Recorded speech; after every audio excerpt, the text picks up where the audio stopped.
What's up, everyone? This is Jesus from Watch the Matter with me. So, just got my lunch. I'm gonna see if I go do some watch hunting at the pawn shop. Come with me. So, like I said, I'm on my lunch. I got an hour lunch at work, and I'm gonna go to a pawn shop I haven't been to in a while to see if I can score any deals. And let's see what we see. This is the same place, if you watched my last vlog of pawn shop finds or pawn shop hunting, where they had the fake moon watches. I actually have one on today. I got my 1916 here. Yeah, so let's see if we find, or if we see any gems, or if we see anything.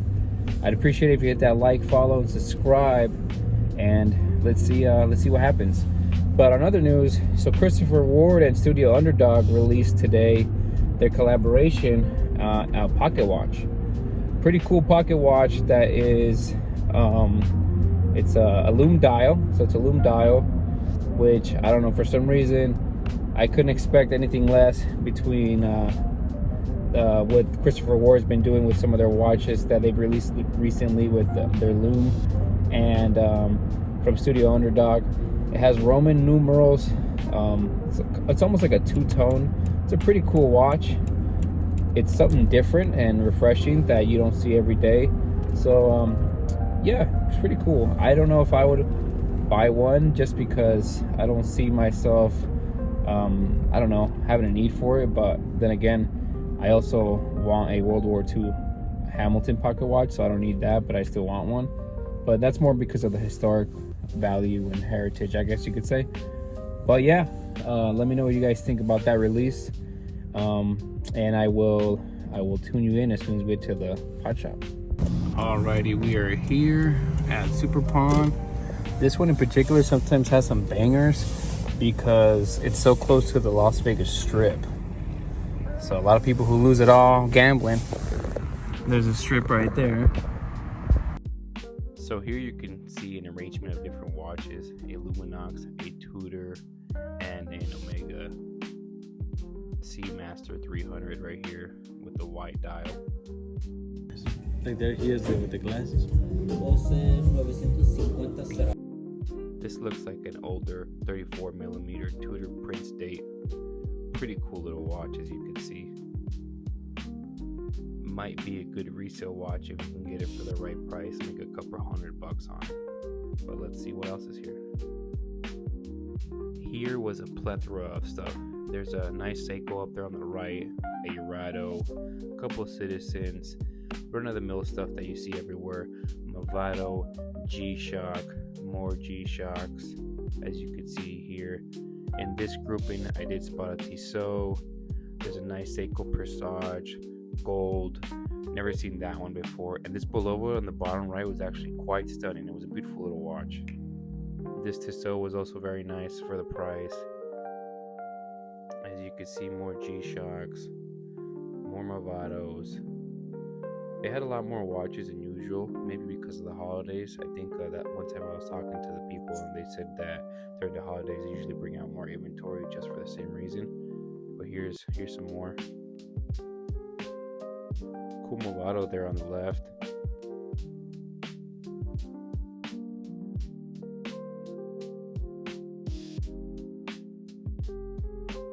Not really, because they're overpriced, bro, we do not like to sell. Like, do they give you guys just hourly, or they guys give you commission too for selling parts? No, we're sure.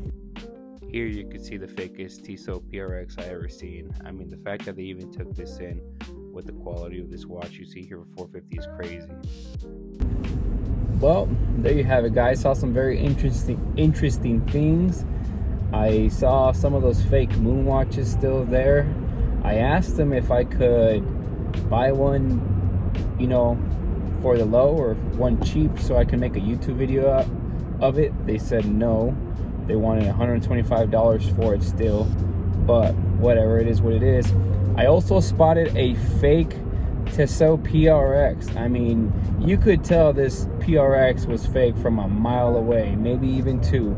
That's how crazy fake this thing looked. And I couldn't believe that they actually had that there on display, you know, trying to sell. They wanted, I think, like $430. for it. This thing screamed fake. It's crazy, really, that I got to see that. Then I saw some really cool Seikos. Saw a nice old Tudor Prince Perpetual Oyster, whatever they call it. I saw that. That was really nice, at a pretty good price. I saw an Omega Seamaster that, I don't know, for some reason it was kind of questionable. It looked legit, but it didn't look legit. The weight was off, but it kind of looked real. I saw through the movement and I could see there was like a plastic part, but maybe it was just a silicone part. I'm not too sure, so I'm going to do more research on the Seamaster to see what I can figure out or find out more about that movement. Let me see, what else did I see? I saw a cool vintage Mito TV. That was really rad. That had a really good weight to it. I couldn't believe something that old could be that heavy. I saw some nice Seiko, Lady Seikos. Lady Seiko is always one of those things you always see and you're like, man, those are really nice, and usually they're pretty good taken care of and they're really affordable. So ladies, if you want a nice vintage old watch, there's a ton of vintage Seikos that are out there that look great, to be honest. Let me see what else. Besides the other stuff, that was kind of run-of-the-mill stuff like G-Shocks. I saw a Rado there, Nixon, Luminox, some cool stuff, some normal stuff that you always see. But I guess the star of the show was that Tudor and the Seamaster. That would be the star of the show, and then those fake moon watches that were there. I even brought mine. I showed the guy, I'm like, look, this is what a real one feels like, looks like, and he still did not want to budge on the price. I mean, I would give him 20 bucks for one just so I can make a video for you guys. But yeah, so there it is. That's a lunch o'clock blog right there, the lunch o'clock blog, watch hunting. Like, follow, subscribe.